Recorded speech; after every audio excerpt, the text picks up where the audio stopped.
अस्सलाम वालेकुम, नमस्कार साथियों। आपने देखा कि किस तरह पिछले 11 साल में देश के अंदर लूट और झूठ की सरकार चल रही है। अगर हम सिर्फ महंगाई की बात करें तो जो पिछले 2014 में जो दालों की कीमत 70 रुपये किलो हुआ करती थी, आज वो बढ़कर 150 रुपये किलो हो गई है। जो सरसों का तेल 100 रुपये लीटर आता था, आज वो 170 रुपये लीटर आता है। अगर हम सिर्फ पेट्रोल और डीजल की बात करें, पेट्रोल जो है कांग्रेस की सरकार में 72 रुपये लीटर आता था और उस पर एक्साइज ड्यूटी जो है 9 रुपये 83 पैसे लगती थी। आज उस पर एक्साइज ड्यूटी 32 रुपये 98 पैसे लगती है। जो डीजल कांग्रेस सरकार में 56 रुपये लीटर आता था, आज वो 88 रुपये लीटर आता है। कांग्रेस सरकार में उसके ऊपर एक्साइज ड्यूटी 3 रुपये 56 पैसे लगती थी, आज उस पर एक्साइज ड्यूटी 31 रुपये 83 पैसे लगती है।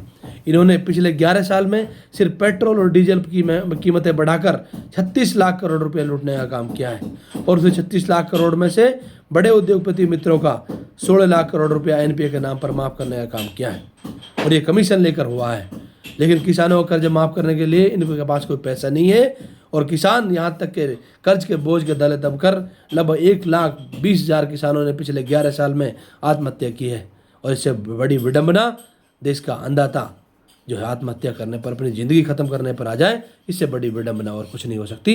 यहाँ तक कि इन्होंने 3 काले कानून लाकर देश के किसानों को दिल्ली की सड़कों पर महीनों महीनों भटकने के लिए, धरना देने के लिए उनको छोड़ दिया।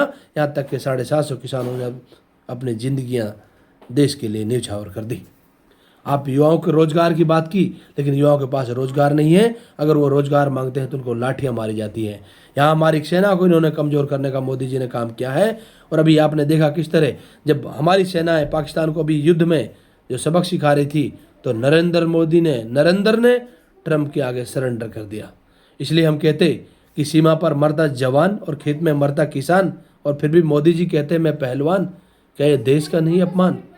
यहाँ तक कि इन्होंने सारी चीज़ों को जो कांग्रेस की सरकारों ने बनाया देश में, वो सारा अंबानी और अडानी को बेचने का काम किया है। इन्होंने एयरपोर्ट बेच दिए, रेलवे बेच दिए, टेलीकॉम सेक्टर बेच दिया, पेट्रोलियम सेक्टर बेच दिया। इन्होंने हद तो तब हो गई जब डाल मियाँ को लाल किले तक को बेच दिया। इसलिए हम कहते कि किला बेच देंगे, जिला बेच देंगे, अमन बेच देंगे, चमन बेच देंगे। ये कमल वाले बड़े बेशर्म हैं, इन्हें दोबारा वोट ना देना, वतन बेच देंगे। जब इनको लगा कि अब देश की जनता इनको समझ चुकी है, इन्हें वोट नहीं देगी, तो इन्होंने एसआईआर के नाम पर वोट चोरी का काम शुरू किया और जो चयन प्रक्रिया होती थी चुनाव आयुक्त की, उसको बदलने का मोदी जी ने काम किया है। और यहाँ तक कि उसको इम्यून कर दिया कि उसको चुनाव आयुक्त के ऊपर मुकदमा चलाया नहीं जा सकता। यहाँ तक कि एसआईआर के नाम पर इन्होंने एडिशन एंड डिलीशन के नाम पर वोटों में हेरा फेरी कर सरकारें बनाई हैं, चाहे सेंटर की सरकार हो, चाहे महाराष्ट्र की सरकार हो, चाहे बिहार की सरकार हो। अभी इन्होंने बंगाल में भी लगभग 65 लाख वोटों का जो है काटने का काम किया है।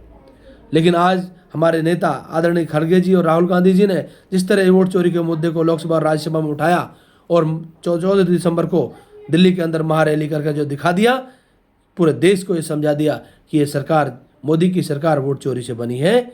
इसलिए निकट भविष्य में सरकार बदलेगी, समय बदलेगा और जो दोषी हैं उन पर कार्रवाई होगी, सबका हिसाब लिया जाएगा। धन्यवाद।